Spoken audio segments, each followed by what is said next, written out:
Yes, amen. No?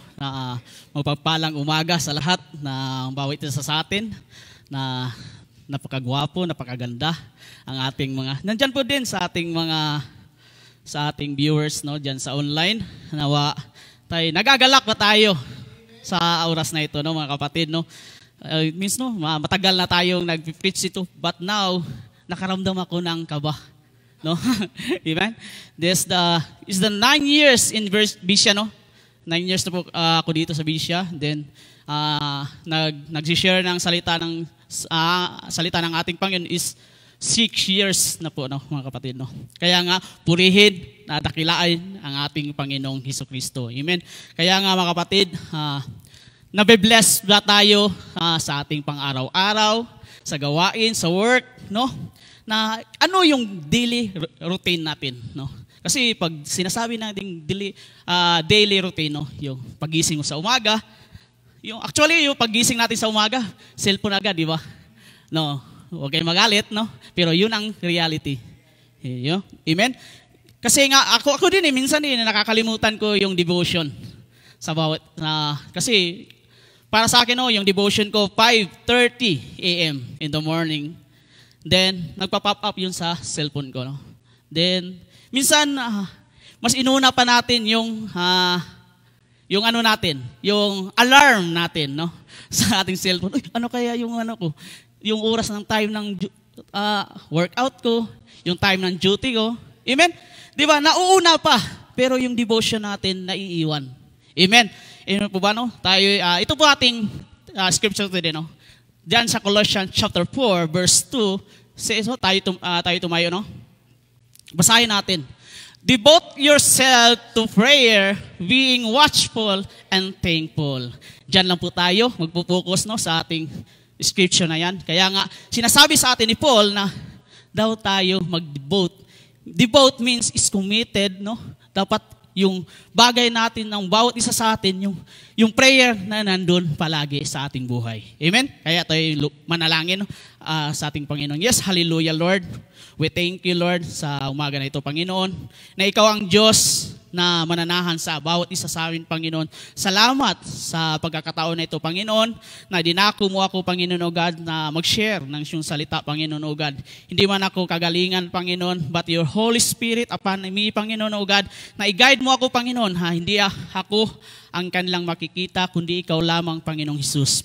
Panginoon, ibigay mo sa akin yung knowledge, wisdom, at understanding kung anong mang ipapahayag mo sa akin ngayon, Panginoon. Lord God, lalo na po sa makikinig, Panginoon o God, focus mo ang kanilang mga isip at Panginoon o God na ilayo mo sa kanila, Panginoon, kung anong mang yung mga hadlang sa pakikinig ng salita, Panginoon o God. Lord, tinataas lang namin itong verse na ito, Panginoon o God, sa Colossians, Panginoon o God, verse 4-2, Panginoon o God, nawa, ikaw po ang manguna, Panginoon, sa aming buhay, Panginoon. Lord, binabalik lang namin ang pinakamatas na papuri, parangal, pasasalamat sa pangalang Jesus. Amen at amen. Kaya now, i-ready natin ito, umupo po mga kapatid. Salamat po sa buhay ng bawat isa kasi inuna ang ating gawain ng Panginoon. Amen? Kaya nga sabi dyan, devote yourself to prayer, being watchful and thankful. Hindi na po tayo lalayo dyan. Dyan natin kukunin lahat yung ating ibibigay na mensahe sa bawat isa sa atin. Hindi ito sa akin, kundi para sa atin ito, mga kapatid. No? Kaya nga mga kapatid, kinasabi ko kanina, ano yung daily routine natin? Kasi nabibisi na tayo sa bawat isa sa atin, no? Nabibisi na tayo sa ating someone, sa ating mga single dyan, no? Sa pamilya, no? Na nabibisi na yung buhay natin. Dapat unahin natin si Lord. Kaya nga tinatanong, paano ba tayo manalangin? Kasi nga, paano natin maintindihan yung salita ng Panginoon? Kasi nga, sabi nga, di natin maarok yung salita ng Panginoon. Kung kahit pa kaganda ng salita ng Panginoon, kung ating linay-nilayan, hindi natin maarok kung anong ipaparating sa atin, sa bawat isa sa atin. Ito yung sinasabi sa atin na tayo ay manatili sa panalangin at kailangan natin na laging handa at kailangan din natin magpapasalamat sa Diyos. The title of the scripture today, living a prayerful life. Amen? Mga kapatid, dapat mamuhay tayo na madasalin sa ating buhay, mga kapatid.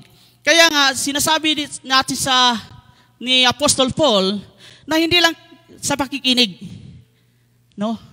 Na, okay lang, makikinig lang ako, magbabasa na ako ng verse, okay lang, no? Kaya nga, i-emphasize ni Paul dito na dapat daw tayo manalangin, no? Kung magbabasa man tayo ng Bible, no? Hindi porket nakukuha tayo ng, ito lang pala, mababasahin lang. No, you need to seek. Read the Bible. Dapat natin, manalangin muna tayo bago tayo magbasa ng Bible. Amen? Kaya nga, ano ang ating buhay ngayon bilang may baguhan tayo? No? I know na marunong tayo manalangin. Amen? No? Kaya nga, sabi siya, kung manalangin tayo, thank you Lord. No? Ganyan lang, thank you Lord sa pagkain na ito. Thank you Lord God sa trabaho. Amen? Yan lang. Amen? Kaya nga, dito natin i-emphasize lahat ng bagay na kaya natin gawin sa panalangin. Kaya nga sabi dito, but when you pray, you get what God can do. No? Kung tayo do'y manalangin, kung ano yung gagawin ng Panginoon para sa atin. No? Devote yourself to pray.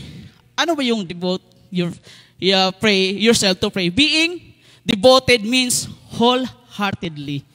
Amen? Devoted ka, dapat buong puso ibibigay mo sa panalangin. Amen? Not half-hearted.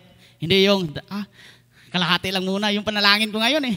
Hindi naman yung buo yung yung hinihingi ko eh. Amen? Kaya nga it means that continually and steadfastly pray without ceasing. We did more than a prayer.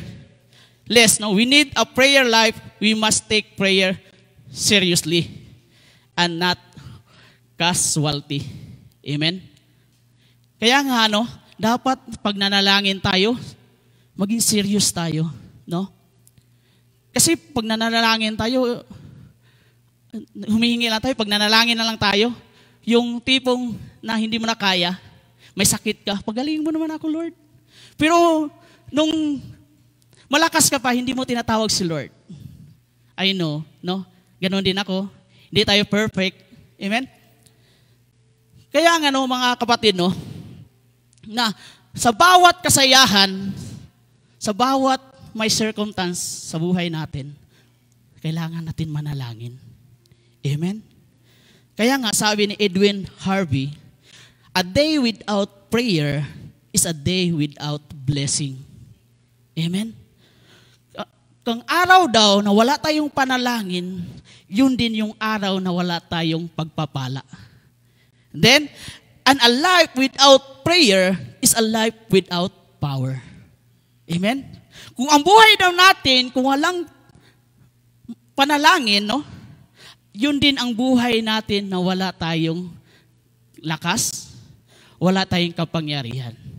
Kasi ang prayer, yun po yung ating kalakasan sa bawat isa sa atin. Amen? Hallelujah.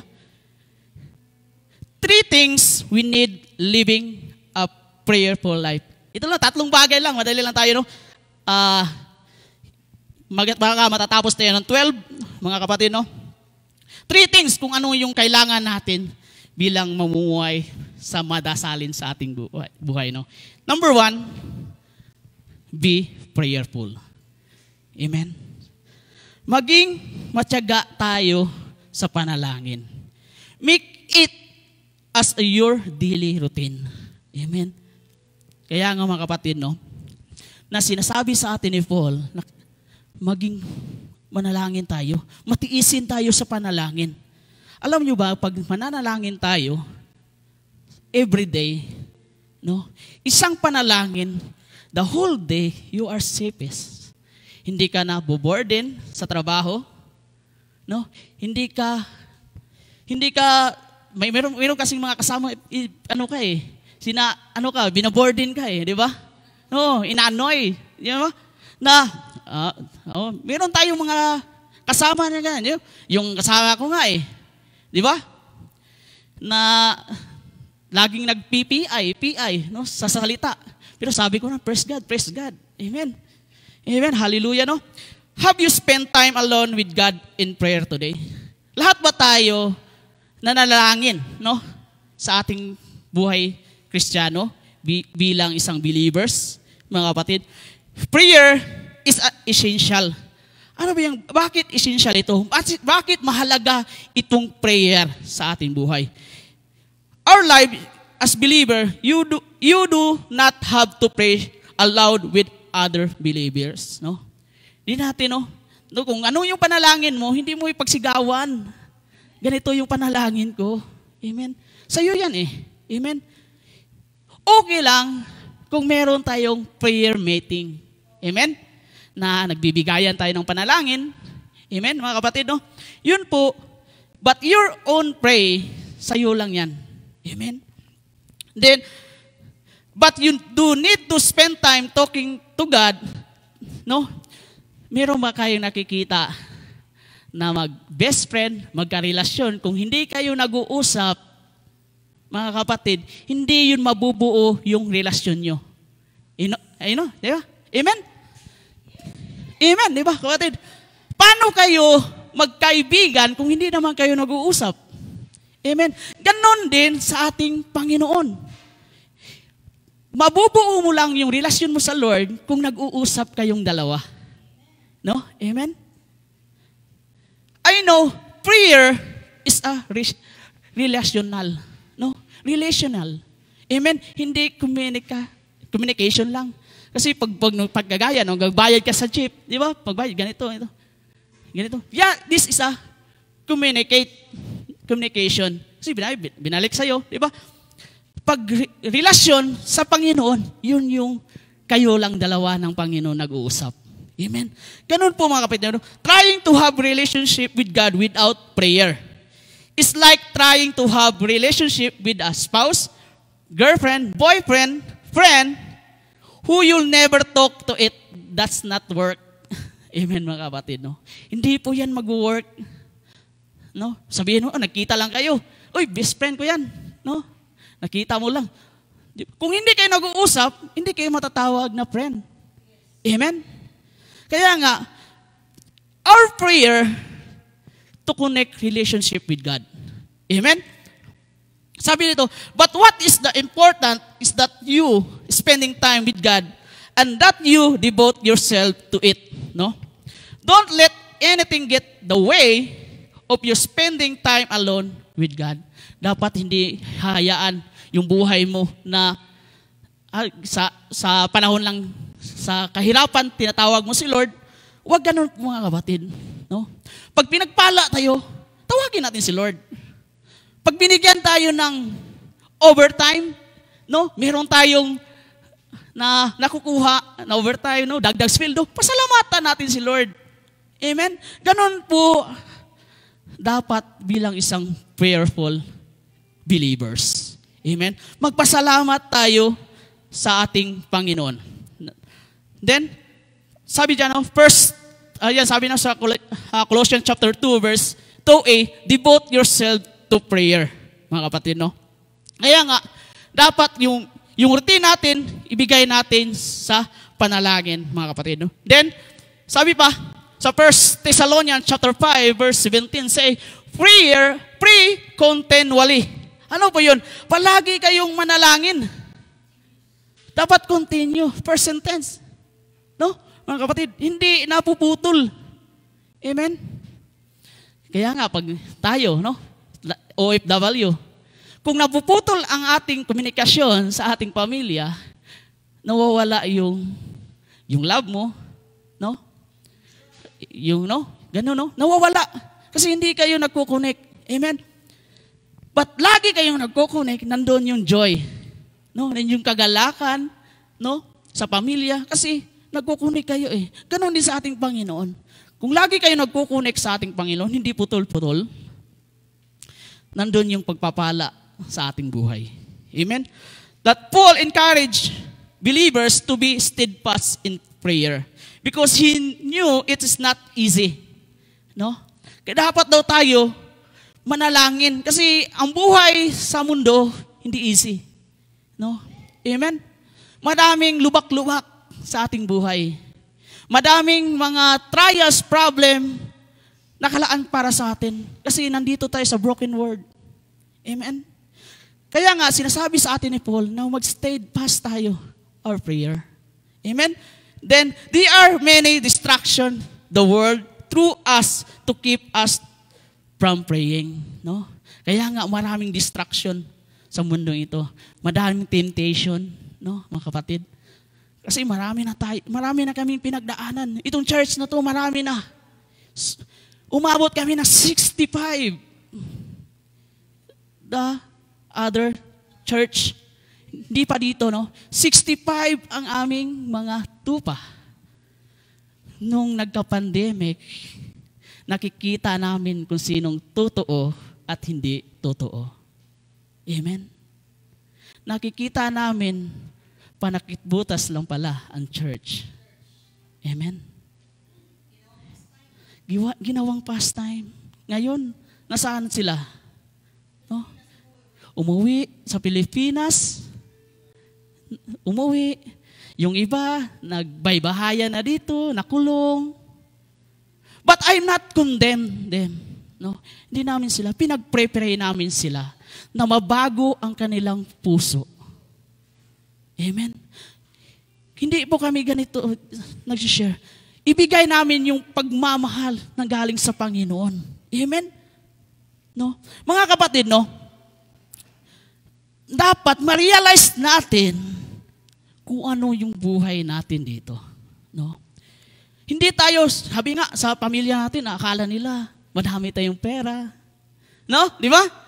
No? But I praise God sa aking asawa. No? Is a believer's Christian. No? Na, kaya nga, humanap tayo ng kaayon din sa atin.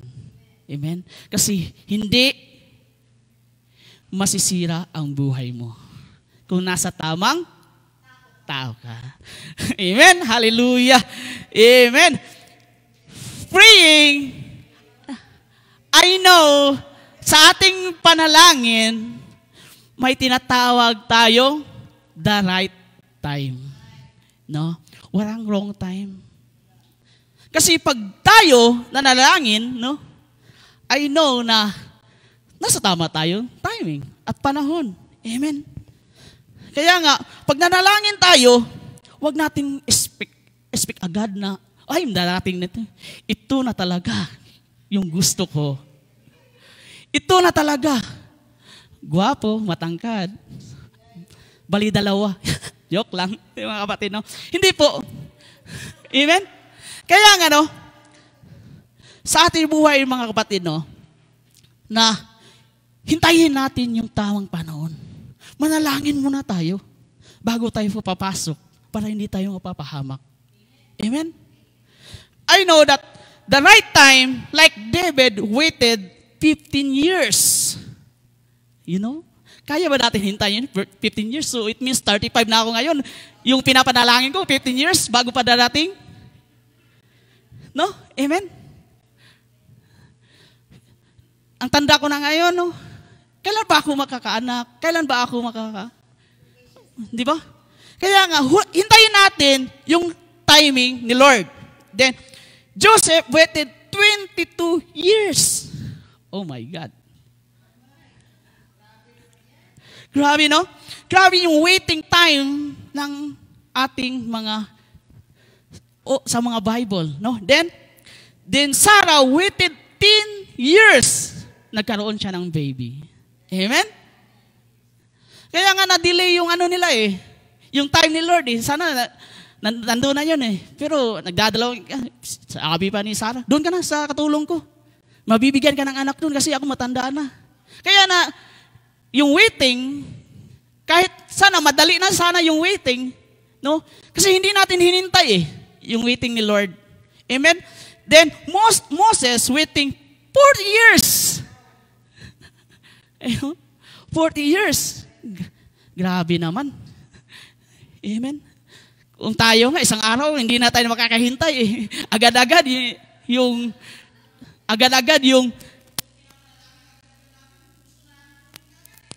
no, one day pa lang. Pero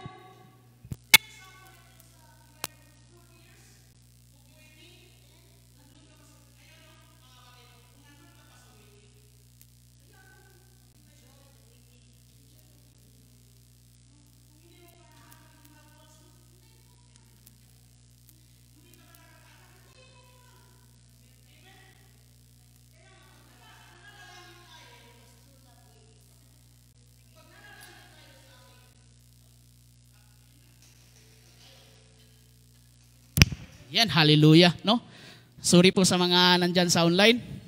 Kaya nga, no, pag nasa waiting tayo, hintayin natin yung panalangin natin na masasagot ni Lord ka. No? Amen? Kaya nga, no, if you are waiting for something right now, trust God's timing is the best. Amen? Hallelujah. No?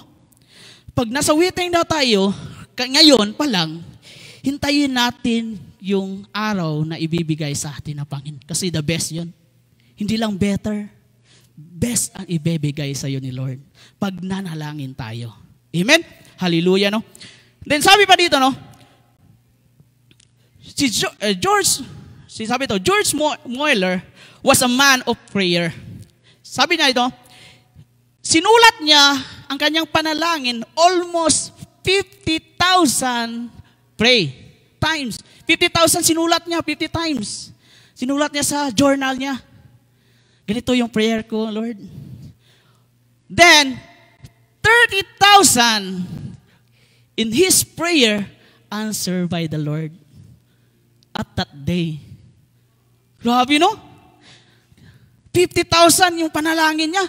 30,000 sa prayer niya, binigay sa kanya ng Panginoon. Amen?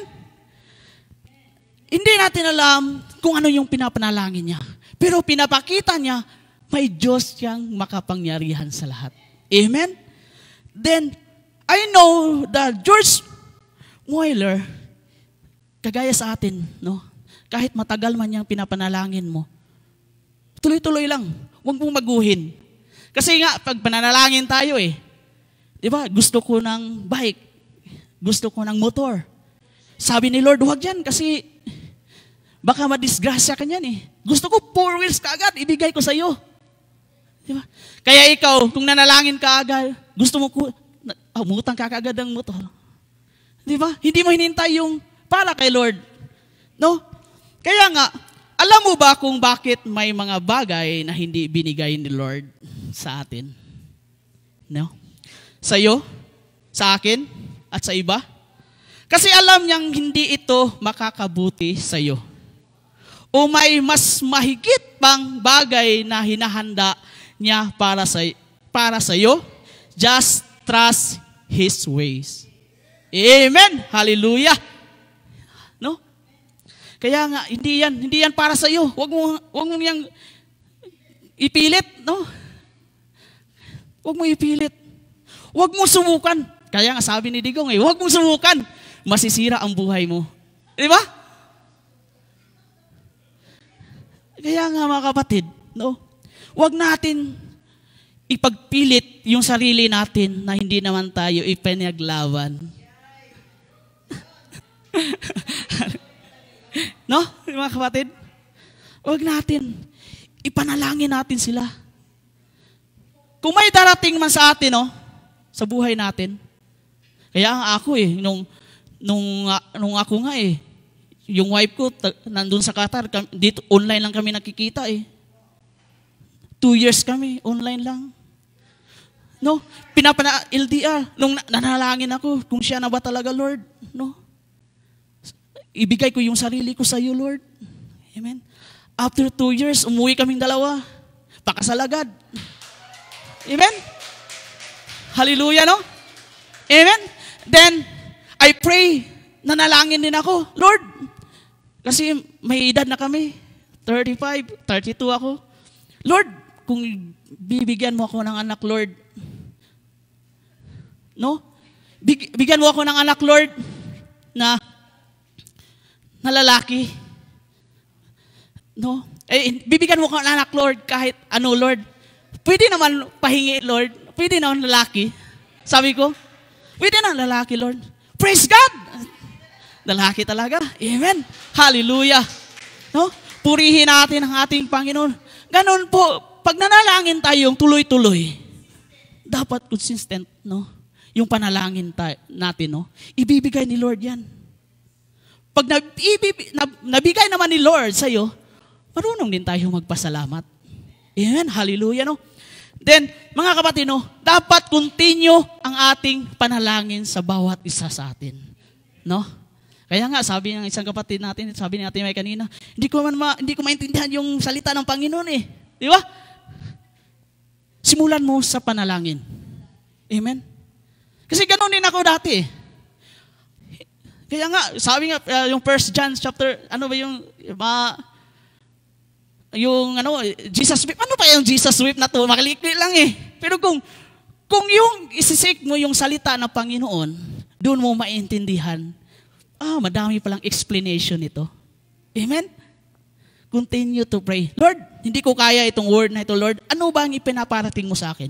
Sabi nga sa Jeremiah chapter 29 verse 11, no, yun lang ating binabasa eh. Pag nag-scroll tayo ng Facebook, plan. Pero ano plano sa iyo ni Lord? Diba?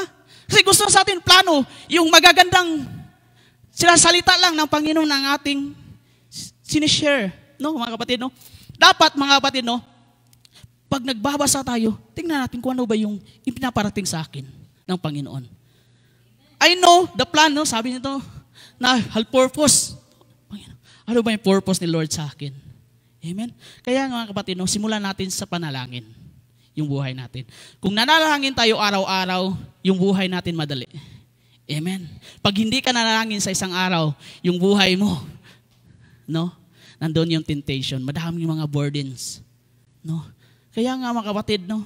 Mainit ang ulo. Kahit ngayon, mainit na nga eh. No, di ba? Taramdam na natin yung init sa labas. Dagdagan pa ng mainit na ulo na kasama, lalong umiinit, mga kapatid. Kaya mga kapatid, no? Ituloy natin yung ating panalangin sa isa't isa. Number 2, be watchful. Being watchful is lagi tayong handa kung ano yung pinapanalangin natin. Nakakabuti ba sa atin yung pinapanalangin natin? No? Being watchful, ito ba yung pinapanalangin ko? Di ba? Kasi nga, one important part of the battle is knowing that it is in a battle. No? Lahat the one of part important sa ating battle daw, alamin natin kung ano yung pinaglaban natin. Amen? Tama ba yung pinaglaban natin?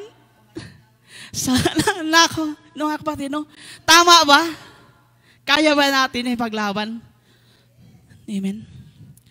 Dapat, kung maglumalaban ka, dapat hindi tinatago. Pinapaglaban. Amen? Kaya nga mga kapatid, no? Madami mga tao na ganyan. In reality. No? Hindi kayang ipagsiwalat ang kanilang pagmamahal. Amen? Kaya nga mga kapatid, no? You are in a battle not against flesh and blood. Hindi tayo lumalaban sa ating katawan, no? Sa ating dugo, but against spiritual battle. Amen.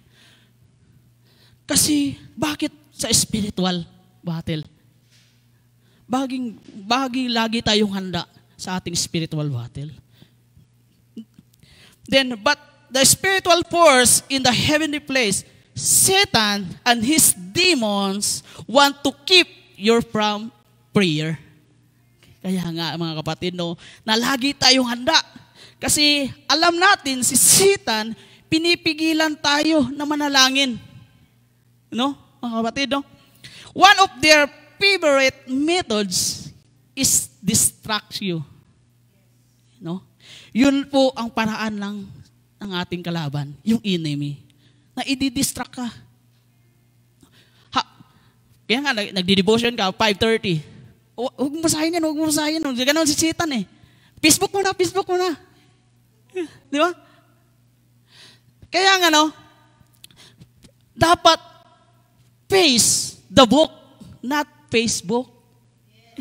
Amen? Face the book, the Lord, not Facebook. Amen? Hallelujah. No, salamat sa purihin ng ating Panginoon. Then, that is why Paul said to be watchful in it. We need to be alert. No, dapat maging alert din tayo. The enemy wants to distract you. We need to be mindful of landmines. No? Dapat maging isa-isip natin kung ano ba yung binabaon ng kalaban nito para sa akin. Bakit hindi ako makapanalangin? No?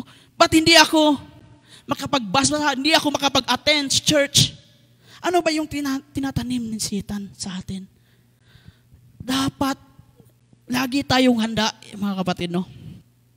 Then sabi pa dito, no, sa Matthew chapter 26 verse 41 say, sa Colossians muna, no? Being watchful then, sa Matthew chapter 26 verse 14, watch and pray so that you will not fall into temptation. The spirit is willing, but the flesh is weak. No? Kaya nga mga kapatid, no, magbantay kayo at manalangin upang wag kayong madaig ng tukso. Ang espiritu ay nakahanda, ngunit ang laman ay mahina. Tukso, layuan mo ako. Di ba? Oh, di ba? Kung gusto mo manalangin pero antok ka, mamaya ka na, Lord. Sino ba yung nakabasa, yung share ko na sa group, no? Di ba? Busy ako, Lord, eh. Maya ka na, Lord. Prayer meeting muna tayo. Maya, Lord, may trabaho pa ako. Di ba? Hanggang sa may sakit na siya. No? Ngayon, tinatawag na si Lord. Lord, paghalingin mo ako. Paano na lang kung si Lord, busy ako? Di ba? Paano na lang si Lord magsasabi, busy ako ngayon. Hindi kita mapapagaling. Amen. Inuuna pa natin yung gala natin bago kay Lord. No? Ang gala, nandyan lang yan eh. Amen. Unahin muna natin si Lord. Kaya mga kapatid, no, huwag tayong magpapadaig kung anong ibibigay sa atin ni Satan. Dapat i-broken natin yun. Wasakin natin yun by prayer. Maging laging handa tayo, mga kapatid. Sabi ba yun, to watch and pray means to be awakened on guard all our waking hours so that we can see when sin is in the door. Ay, yung kasalanan nun, nandyan, kumakatok na sa'yo eh. Huwag kang sisimba, kapatid, huwag ka. Mag-date muna kayo sa jowa mo. Di ba? Mag-time muna kayo. Amen? Kaya kapatid, ang tukso nandyan lang yan. Yung temptation nandyan lang yan. Pero pag nagpadaig ka dyan sa tukso, sa temptation na yan, no? Yung spirit mo, laging handa, pero yung flesh mo, yun lang, weak. No? Kaya nga mga kapatid, no, laging handa tayo. Then sabi pa dito, deciding to entrap us, kasi sa ang demons nagnanais na mahuli tayo eh. Gusto ng kalaban na madaig tayo, mahuli tayo sa patibong niya. No, amen? It means what we have constant connection with God, that we seek Him for power to overcome it. No? Dapat mag-seek tayo sa connection sa ating Diyos, nabigyan tayo ng power, ng kapangyarihan ng Panginoon para ma-overcome natin yung kasalanan na yun, yung tukso na yun, yung temptation na yun. Amen, mga kapatid, no? Ano bang ginagawa so warning tayo ng mga kapatid, ano bang ginagawa ng kalaban sa atin? No? Kasi pag may kalaban tayo, may enemies tayo, no? Ka-workmate man, no? Mga marites sa buhay, madaming marites, sinisiraan tayo, no? Ang kalaban, ninanakaw sa atin yung faith natin sa ating Panginoon. Kaya nga, sa warning natin, no, mga kapatid, no? John 10:10 verse A, the thief comes only to steal and kill and destroy. Ganun po yung kalaban natin. No? Dapat maging laging handa tayo sa ating buhay, panalangin. Mga kapatid, no? Kasi dumarating ang magnanakaw para lamang magnakaw, pumatay at manira. Ganun po yung kalaban natin, si Satan. Mga demons, no? Pag hindi sa atin, no, ganun po yung mga distraction sa buhay natin, no? I know na wala tayo ng ganito sa ating buhay. No, huwag tayo mapapadaig. Yung buhay dapat natin laging handa, no? Sabi dito, no matter what we are doing, we need to watch and pray so we can keep our hearts pure. Dapat dalisay ang ating puso sa panalangin, mga kapatid. Pag nanalangin tayo, dapat pure yung panalangin natin para hindi tayo di nanakawin yung panalangin mo. God has called us to such a wonderful life. We must not allow anything to come in and spoil what has been given us. No? Hindi gusto ng Panginoon na ibibigay ka, na kukunin ka lang. Hindi ganun ang Panginoon sa atin eh. No? Sabi ng Panginoon, minumuld ko na ngayon, nakawin mo pa. No? Madidistract, no? Masarap kaya matulog, no? Mga kapatid, no? Sino man ditong hindi busy? Lahat naman tayo busy. No? Di ba? Ako nga eh. Pasok ako ng 8, tapos out ng 12, kain lang. Kasi on-call duty ako eh. No? Pag narinig ko ng vibrate, akala ko tumatawag na. Hindi ako makakatulog. Balik ang naman ang stress. Babawiin ko na lang sa gabi yung tulog ko. Pero, nandito pa rin. Amen? Hallelujah. Nagbigay ng salita ng ating Panginoon. No? Walang taong hindi busy. No? Amen? Akala nyo, ganito lang si pastor. Pero, 2:30 na tutulog. Diba? Ganon po kami dito. Every Thursday night. 2:30 kami natutulog. Kasi hinahanda namin yung anong kulang, anong makakain natin. Niluluto na namin yan. Amen? Kasi ganon namin kayo kamahal. Amen? Amen? Ganon po ang buhay. Bilang isang Kristyano, ganon po ang tagasunod. Kasi sabi na, grabe, pagkatapos ng service nito, si pastor, nagmamap na yan. Amen? No? Pero, hindi ito para sa bawat isa, kundi para sa Diyos. Amen. Ibibigay namin yung buhay namin sa ating Panginoon. Amen? Kaya nga lagi tayong handa sa bawat isa sa atin, sa ating panalangin. I know na nandyan kayo sa panalangin. Stay nyo lang yung panalangin nyo. Hintayin nyo yung tamang panahon para kay Lord. Amen? Hallelujah, no? Hindi natin dapat payagan ang anumang bagay na pumasok at sumira sa kung anong ibibigay sa atin ng kalaban.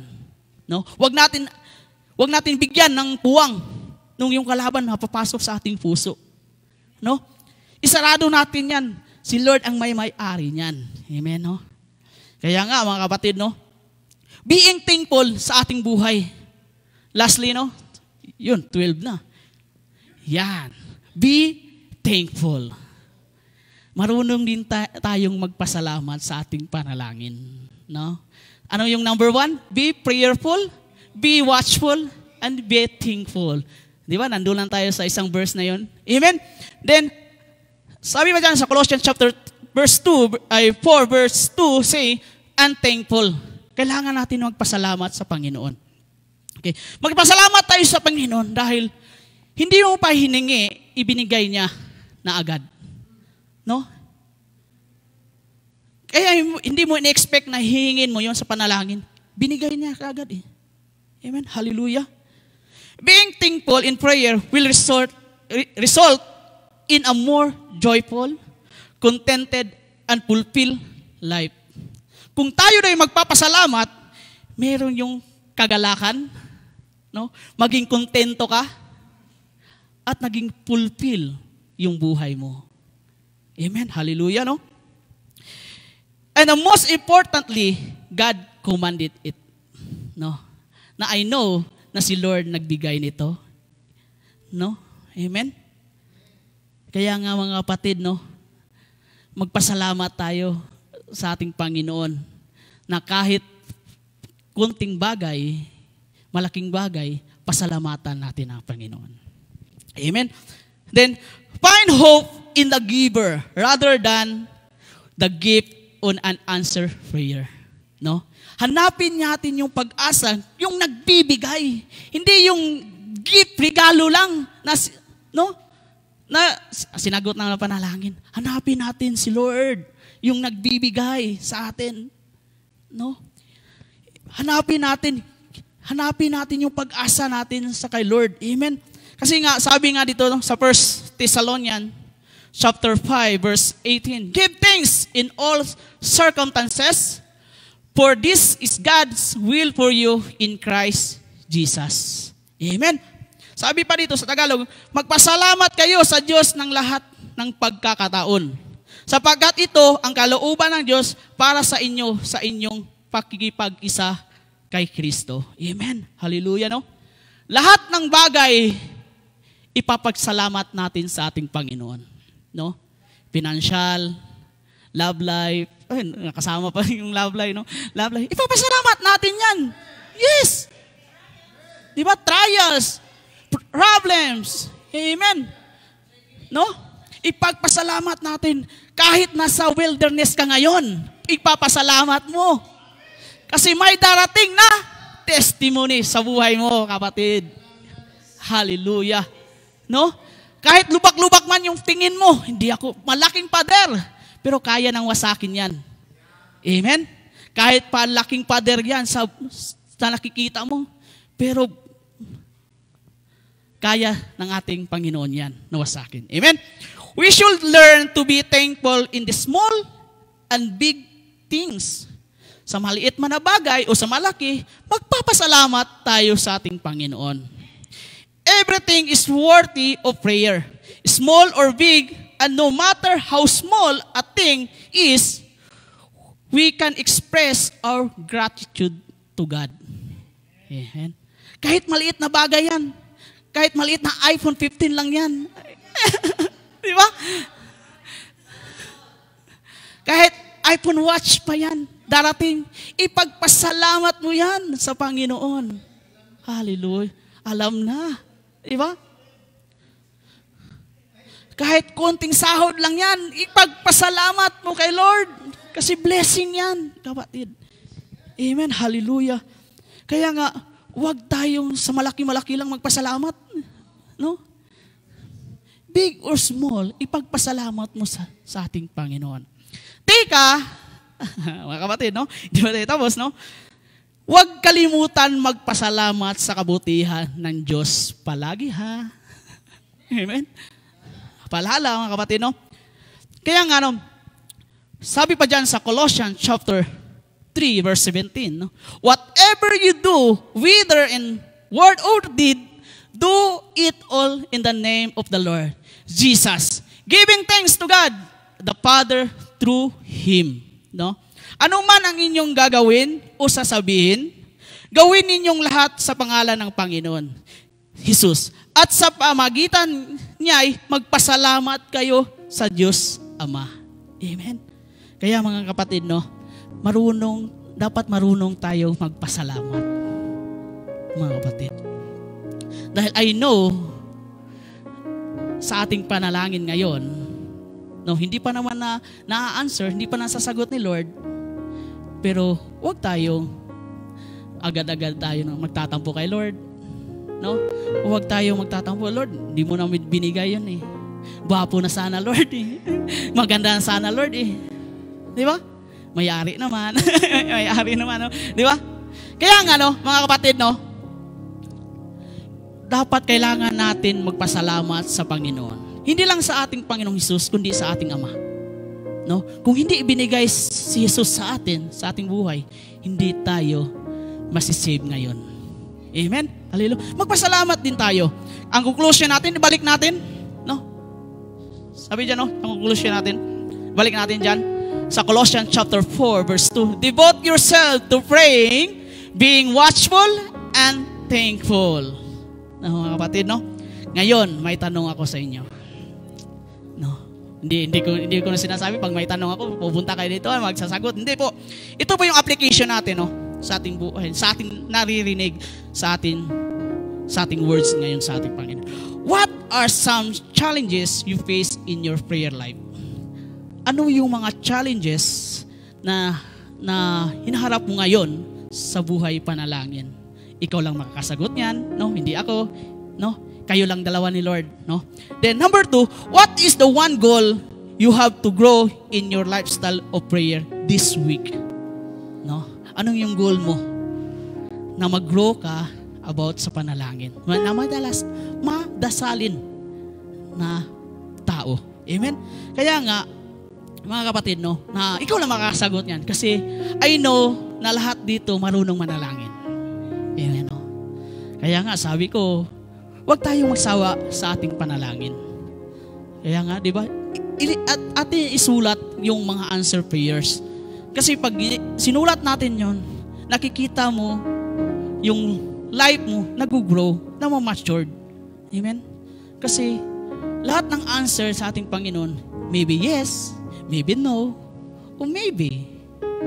Di ba? Later. Sabi ni Lord, yes, pag sabi niyo, yes, gawin ko yan. Kasi binigay sa'yo ni Lord. Will ni Lord yun. Pero no, wag yan kasi mapapahama ka eh. No, wag yan kasi sabi ni Lord, no. Maybe later, no? Kasi ayaw ni Lord na, gusto ni Lord na i-enhance pa yung panalangin ng bawat isa sa atin. Kaya nga tayo tumayo. No, salamat sa ating buhay. Salamat sa pakikinig, no? Nawa ay dala-dala natin yung buhay ng panalangin sa atin, no? Na dapat tayo bilang isang nakikinig, no? At naniniwala ang ating Panginoon na ligtas at nabuhay muli. No? Manalangin tayo sa ating pangwakas. Yes, hallelujah, Lord. We thank you, Lord, sa bawat isa, Panginoon, oh God. I know, Father God, kunti lang panahon, Panginoon, kunting oras, Lord God. Thank you, Lord God, sa bawat isa, Panginoon, sa nakatanggap ng iyong salita, Panginoon God. Lalo na po kami, Panginoon, oh God, sa online, Panginoon, at on-site, Lord God. I pray, Father God, sa kanilang buhay, mag-grow as a prayer person, Lord God. Thank you, Lord God, sa dako na ito. Natapos namin, Panginoon, yung gawain namin, Panginoon, oh God. Salamat, Panginoon, ginabayan mo kami. Salamat, Holy Spirit, upon us, Panginoon. I know, Father God, na nandyan ka sa aming tabi, Panginoon. Thank you, Lord God. Binigyan mo kami ng wisdom, knowledge, at understanding, Lord God. Salamat sa pagpapala, Panginoon. Lord, I know na ganito yung buhay namin, medyo nagkukulang kami, Panginoon, sa panalangin, Lord God. I pray na manahan ka sa aming puso, Lord God. Na magpatuloy kaming manalangin, Panginoon, na mabalik namin ang relasyon namin sa iyo, Lord God. Thank you, Lord God, sa dako na ito, na ikaw lang aming pupurihan, parangalan, pasasalamatan sa lahat ng oras at panahon. Sa pangalan, sa matamis na pangalan ng ating Panginoong Hesus Kristo, lahat na magsasabi ng Amen. Thank you.